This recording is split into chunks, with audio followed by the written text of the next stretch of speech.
that has anything to do with my speech today. I'm going to explain that to you.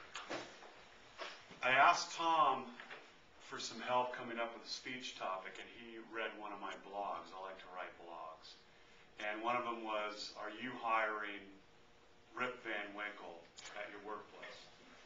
And how this story came about was, since I'm in the staffing business, I like to notice other people's businesses when I go in and when I go out. One of the things was, generally at 5 o'clock in the morning, when I go work out, there's a nice lady there. She greets you, hello, whatever. You get your towel and you go in. On this day, I walked in and there was nobody there. And I looked over the desk and there was a guy curled up in the cubby where your feet are, sleeping. So he came in at 4 o'clock and he said, hey, I'm going to go take a nap. And nobody was checking in. People were just wandering in and out. So it was very unprofessional is what I thought, that they didn't have somebody there. And of course, if there was a problem, they didn't have anybody to help. So that was what my blog was about. Are these type of people you want to hire?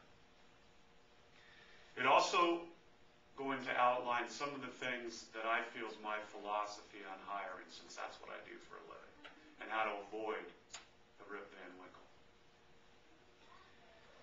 One of the two things you do when you hire people is you either get full commitment or you end up getting a cancer. The full commitment person comes in and works, does their job, is pleasant to be around. Some people can start out that way, but what eventually happens with some individuals is they become what I call the workplace cancer. The person that's always complaining. The coffee's not good. The boss plays golf. He likes Susie better than me. Those are the people that tend to drag down the rest of the workforce. Those are people that you need to get out because they will affect everybody else, just like a cancer would. There's two types of things that I look for when I'm hiring people, and these are my two main philosophies. The proper hiring process, which I'm going to explain, and the quick trigger finger. That's my two items that I like to use when I'm teaching people about hiring individuals at a workplace. The proper hiring process involves multiple interviews. If you're a small company, that could be 2. But not just the boss interviews those people. Peers, after the boss or whoever's running the company decides that these individual or couple, whatever, are worth an interview. After he talks to them, he selects a couple other peer people, and they might be somebody that they would work for or somebody that would be on the same level to get their opinion. Because remember, if you have a good, cohesive workforce, the last thing you want to do is bring in a cancer. So you need to have somebody else's opinion of these new individuals. Getting feedback from all these parties. Not that you have to listen and act on all the feedback from the other interviews, but that you took the time to ask somebody else's input. It goes a long way regardless of whether you use all their suggestions or not. They feel involved in the process. The reference check, I think, is a really big deal. And sometimes people get lazy on this part.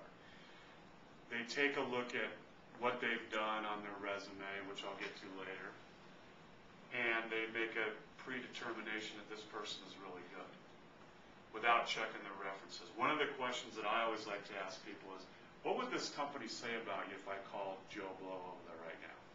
And I watch for that reaction. The person that has a calm, cool, collected response is generally going to get a good recommendation. The well, I had a fight with the boss. Those are the people that have, there's always more to the story. And will you find that out? Maybe not. But what you need to do is check and at least try to get that verification from the last employer. Because again, this might be a person that could be disruptive. The second part was the quick trigger finger. And that means when you make a wrong hire and you know it's a wrong hire, you get rid of those people. And I mean as fast as you possibly can, because they will not change. Usually this behaviors turn up in the first 45 to 90 days. Some of the employer stories that I have when I deal with employers is what happens is they come to me, they want us to hire people, and then when the first week they call, I love Susie, I love Johnny, but here's our issue with him. He comes in, he's not ready, he's came to the office late, disheveled, but he's a good worker. I say, we need to get rid of him. Oh, no, let's give him another chance. Well, then about 45 to 60 days, when we're about ready to get the guy hired on, they call me up and they blame me for not telling them to pull the trigger.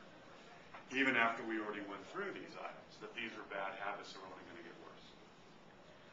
One of the processes that we go through with people is making sure the customer understands that you need to do a 90-day probation, a 30, 60, and 90-day evaluation. During that time, you need to make your decision. And that usually comes to light fairly quickly.